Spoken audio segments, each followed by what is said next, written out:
Hey, everybody. It's back with Conversations with Amy, Silva Instructor in Atlanta, and Ken, Silva Instructor in Connecticut and Chicago, with our conversations centered around the Silva Method, the tools and techniques. And today we have a treat for you. We would like to explore a bit with you. Why in the world do people give up too easily? Can you relate? Why in the world, when somebody's working toward an aspiration, a goal, scaling their business, improving their relationship, taking off a little bit of weight, having a good daily meditation practice, etc., etc., all the things that we know we ought to be doing, but we don't feel like it? Or how about why is it that people will invest time and money into a personal development training, a coursework, whatever it is, whether it be 4 days, 5 days, a whole week, and then they stay with it a few days, maybe a few weeks, maybe a month, and then invariably, I'm being straight with you. I'm really transparent because I've witnessed this in my nearly 55 years doing this work for the Silva Method. And it does sadden me at times because it's a shame. It's an incredible set of tools, and all it takes is making it a habit. So, Amy and I want to explore. And if I may, Amy, I'll kick off and then you'll jump in again and we'll build on that. And then we'll do our best to give you some solutions, Absolutely. things you can begin to do, at least simple things right now. So, just quickly, first explore what are some of the causes? What's behind why people give up prematurely or they just don't give themselves enough time? And one, excuse me, getting used to the glasses, is people have unrealistic expectations. They're expecting a quick fix. They're expecting poof. Doesn't work like that. And frankly, life can be very, very challenging, maybe even very difficult at times. But you have unlimited human potential. You're far more than you know or realize. All it takes is having that self awareness, having the skill set, which takes training, the right training, and then applying it. So, a couple of big reasons that come to mind for me is lack of focusing on the benefits. How is it going to when you achieve this goal? How is it going to benefit you in your life? And not just say, oh, I feel good. No, be specific. What will it mean? How will you be able to live? How will you feel? What will you be able to do? What about your health? What about your relationships? And how will it benefit others, people you care about? That's a big motivator. All the studies in high performance have shown that one reason why people stop doing the very things they need to do is because they are not focusing on the intrinsic and extrinsic benefits, benefits for you, benefits for others. Another one might be we're in fear mode, desperation. We're not releasing the stress hormones on a daily basis. There are things you need to do for that, whether it be meditation, whether it be going for a walk, whether it be taking a bath, whether it be listening to music, etc. Lack of confidence. And I know Amy wants to go into this a little bit, proximity. The people in our lives Mhm. have a big influence on us. So They what would do. you add, Amy? So, regarding that, if we're learning something new and it's brand new to us and we're excited about it and we look at both the intrinsic and extrinsic value, we know why we want it. We come home from a class, we're super excited, and we have, in a way, we have upgraded ourselves. We have raised our vibration, and now we're returning back to the environment that we were in, that we live in, with people we love, with friends we love, who did not experience everything that we just experienced. And so it can be uh, it could be a little bit challenging for them to understand your experience, especially if they're not there yet. We all have different levels of growth, and something that you may be experiencing, they may not be ready for. And so it can seem like you all of a sudden have learned something new, you want to apply it, you want to do it, and the support structure that you're hoping to be there isn't there. Not because the support doesn't want to be there. It's just you're at a different space. So you really need to, especially when you're learning something new, really surround yourself with like-minded individuals, and that may mean making some new friends, trying new things, or rather, cancel, not trying, doing new things, working on new things, and really looking at what is surrounding you and what do you need in order to feel supported to continue this new skill, this new practice. Wow. Um, Amy, you remind me, just a quick little shout out to you and our fellow instructors throughout the US here. I mean, we have global instructors all over the world. If I just focus here in the US for a moment, is many of them, almost all, All of facilitate them. graduate workshops. Excuse me, graduate practice groups. It's Yes. free, complimentary. It's part of the added value, and it really makes a difference. You have the opportunity. We do them virtually, and you have the opportunity to connect with other like-minded people. Sometimes people then exchange phone numbers, and they connect. They have, I call it the buddy system. Cannot overemphasize, Amy. You bring up such that point by itself is probably the number one reason why people give up and let go, because some of our family and friends, they love us, but they ridicule us or they don't know better. Oh, come on, Amy. Did you drink the Kool-Aid? What are you doing? Mhm. And by our very nature, it's basic Maslow. We like to be belong. We like to be accepted. So Absolutely. it's important that the saying, the people you spend most of your time with, you become just like them. Now, Hmm. with our family, that doesn't mean we abandon our family, especially if they're not very supportive, but it does mean we find and create a network and connect with at least one other like-minded person that we can turn to, we can talk to. As fellow instructors, Amy and I joke when we get on the phone or talking, before we started doing this recording, we spoke for about an hour going over things. We Very don't stop talking. yeah, but it's helpful. We're not just schmoozing, but it's Right. helpful. We're getting ideas or something she learned, something. Oh, yeah, yeah. And it helps us refine practice. We're bouncing ideas. Very important, guys. Hmm. I would like to add something else in here too, as part of a solution. Another thing is we're creatures of habit, and we all have a reticular activating system, the RAS. So we see everything goes through these filters. So we have a certain point of view, a viewpoint of ourselves, self-image, the way we feel about ourselves, which is another topic that we cover in the immersion. And then in Mastery, the graduate advanced program for grads of the immersion in the basic series, where we go deep into that, it's very important that we build that. So one way is, you heard the expression, where attention goes, energy flows. If we're only thinking about what's not working, what we didn't get, or the screw up or the mess up, which happens to all of us, Yep. we're inadvertently mentally rehearsing that, giving energy to it. So we need to be truthful, acknowledge that, and then keep mindful of what our intention is, what our goal is, what we're working toward. Be really clear about Hmm. that. So, how do you make that a habit? And a couple of things. I was listening to a recent podcast, and I never heard of the guy, Charles Duhigg. And Charles Duhigg, he's a best-selling author. He's a scientist. It slipped my mind whether he's a neuroscientist, he might be, and or a psychologist, but the guy makes good sense. And he talked about a term I never heard, creating keystone habits. And you've heard these before, just his framework of how he's doing that.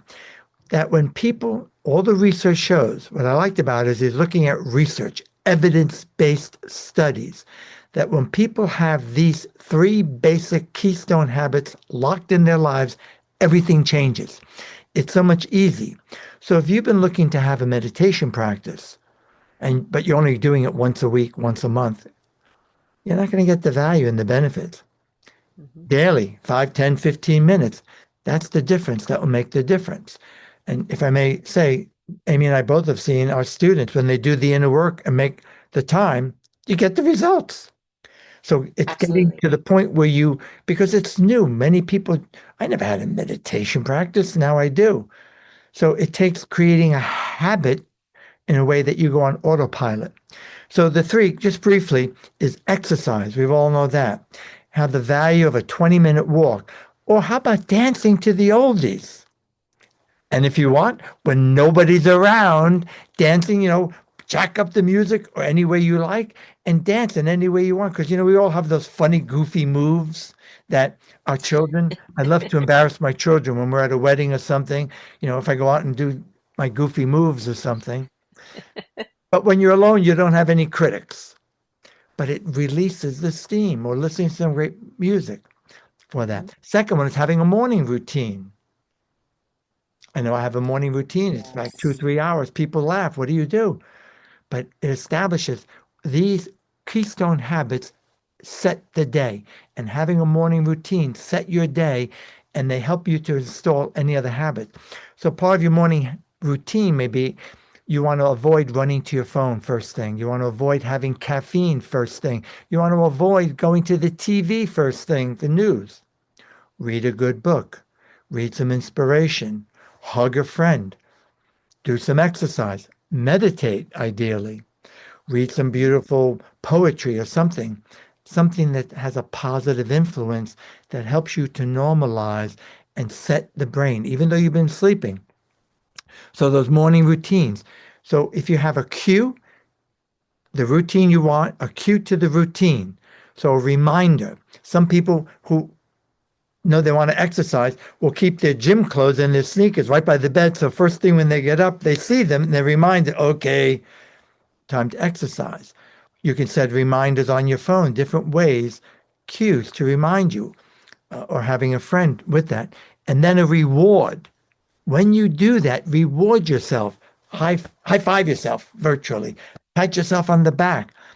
It doesn't mean you have to go out and have a hot fudge sundae, although that's not always a bad thing to have. But treat yourself with respect.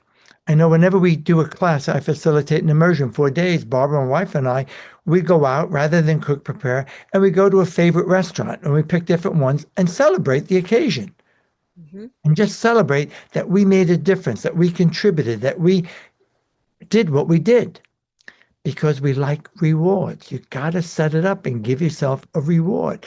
Maybe you took off 5, 10 pounds, so go get that new outfit you've been eyeballing in that new size. Get the idea, a cue to remind you of the routine, whatever that routine is, and then a reward. And third, track it. You got to track your progress. Very important that you pay attention and say, yes, I nailed it, or yes, I made 5% progress. 5% is not much, I agree, but it's still progress. The more you appreciate and feel gratitude for what you have, the more you'll have. The more you appreciate any progress you've made in your sales, in improving your relationship, in scaling up, in managing your health and your fitness, the easier it becomes because we're making, so you're thinking big and starting small, building your confidence. Yes. Well, all of those things that you just mentioned, when you have a cue to remember an association with, okay, this is what I'm going to do, and this is why I'm doing it. Really thinking about the why behind your doing it.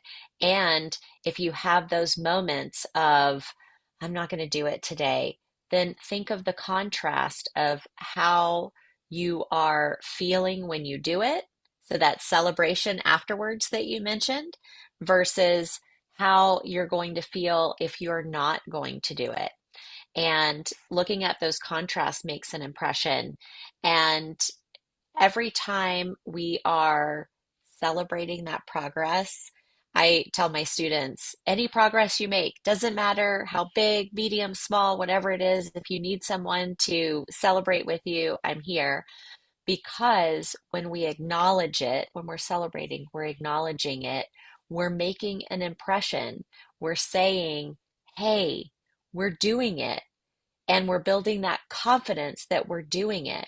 And it's important that we do it because when we're doing something new, when we're creating a new habit, just think of if there's a habit you want to change, a habit you want to add, think of how long we have to do it in order for it to become muscle memory.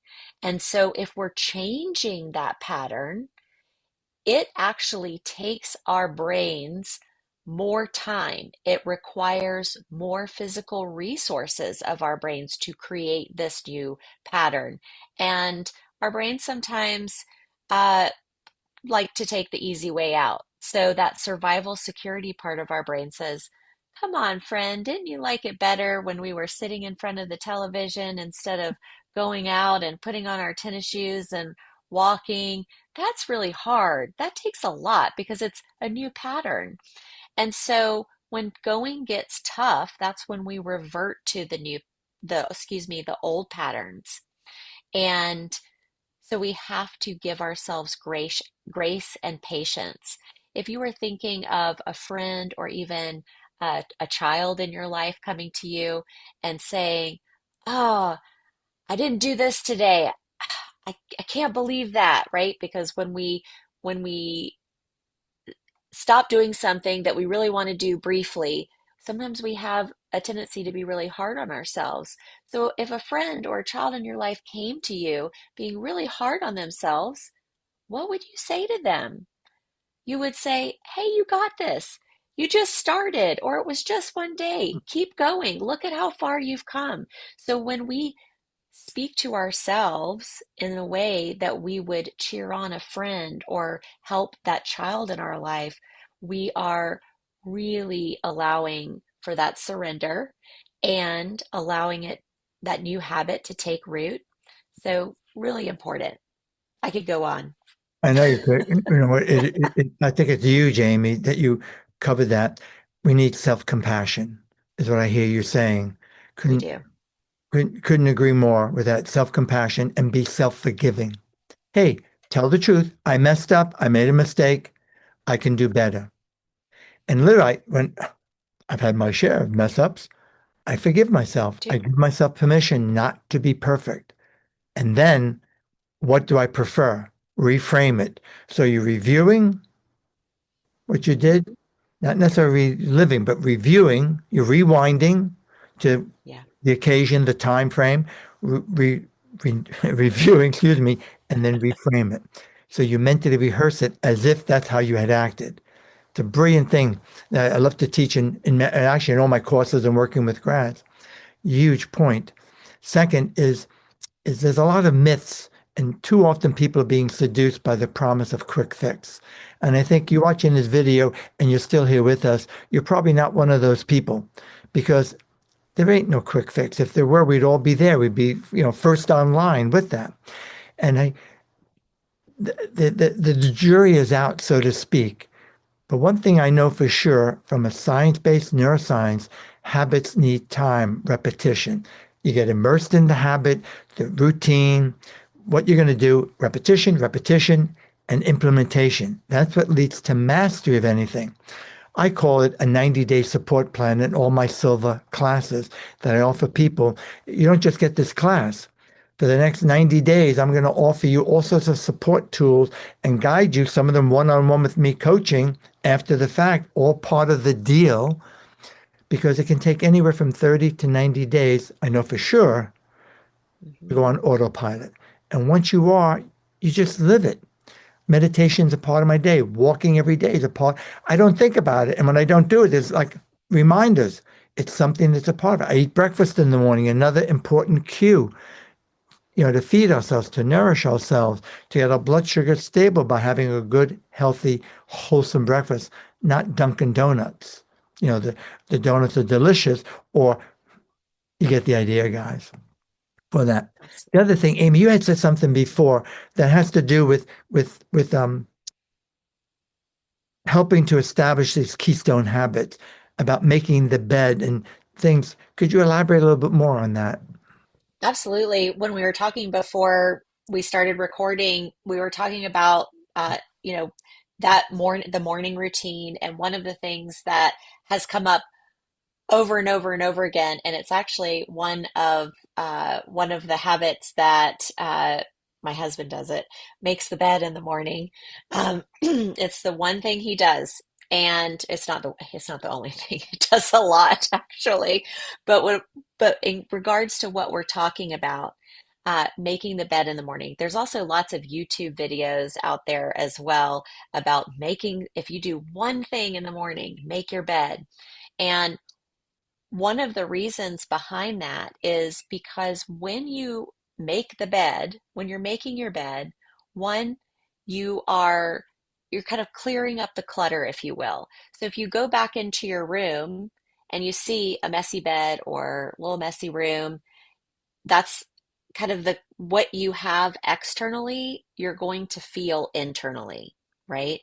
So when you make the bed in the morning, you've already accomplished something, especially if you don't normally make your bed in the morning. If you just start that one thing over and over and over again, you will have accomplished that. It will become habit. It will also make you feel organized because your bed is nice and organized, and it really sets up the day. So it's actually with cues, it's a physical cue of a morning routine, right? So you can have physical cues in your morning routine, mental, internal uh, parts of your morning routine, a meditation habit, a prayer habit, journaling, whatever it is, where you're setting up that day, right? It's like recharging your phone. We do it all the time because we have to, or else we can't communicate.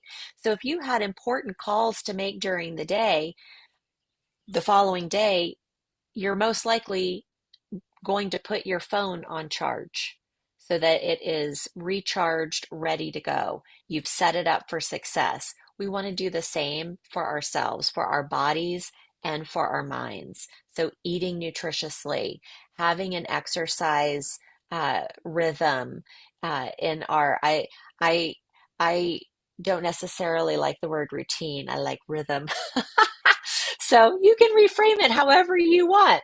So by having those, we set ourselves up for success. So those hard, challenging things that maybe we're working on right now or that we may encounter during the day, we're not already in a state of stress to deal with them. We're already in a state of relaxation so that when we do have that stress, we can handle it.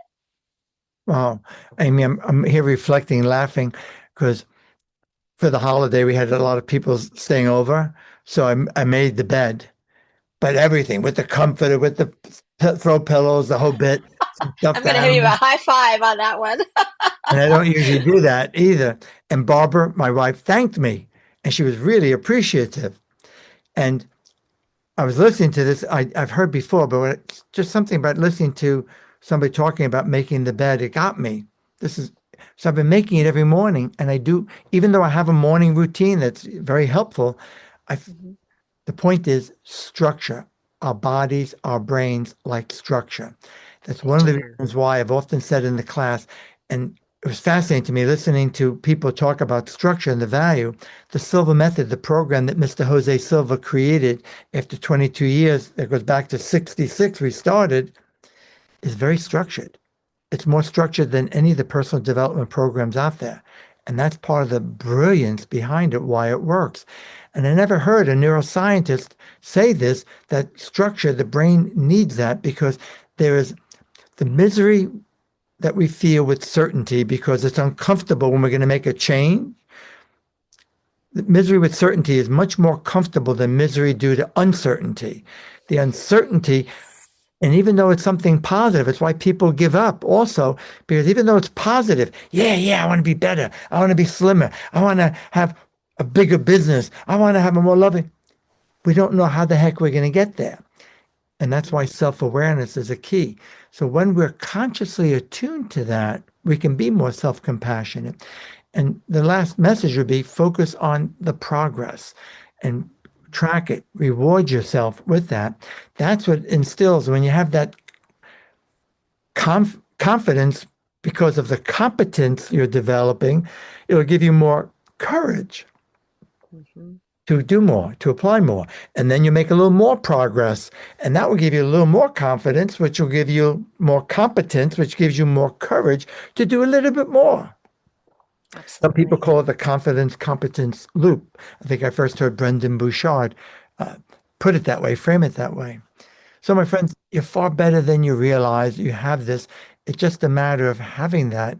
And what Amy was saying before about the self-love, self-compassion, not beating ourselves up, so important. So, I appreciate you being here. And until the next Me time. too. Thanks, everybody.